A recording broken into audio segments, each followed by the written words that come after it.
Hi friends, পুজো তো প্রায় চলেই এসছে, তাই আজ আমি গিয়েছিলাম আমবাড়ি বাজারে। আমার কিছু কেনাকাটা করার ছিল, বিশেষ করে ঈশানের জুতো কেনার কথা আছে, তার জন্যই আমি আজ যাচ্ছি।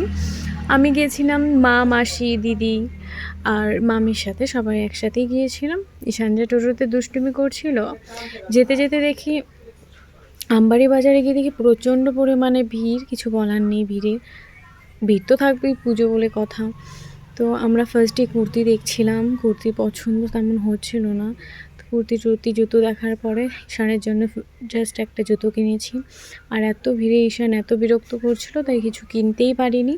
তারপর দেখলাম আশেপাশে, তারপর আমি চলে এসেছি বাড়িতে, কারণ এত ভিড়ে কিছু কেনাকাটা যায় না, কিছু দেখাও যায় না, শুধুমাত্র জুতো কিনছি আমি। সেই জুতো এতটা বিরক্ত করছিল, ওখানে যে শুয়ে পড়ছিল, জুতো ফেলে দিচ্ছিল জুতো দেখার সময়, ওর জন্য আমি চলে এসেছি।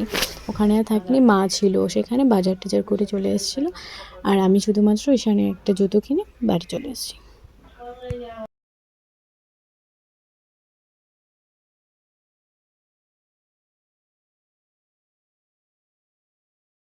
বাড়িতে এসে ফ্রেশ ট্রেশ হয়ে তারপরে আমি তোমাদের জুতোটা দেখাচ্ছি, কেমন হয়েছে কমেন্ট করো।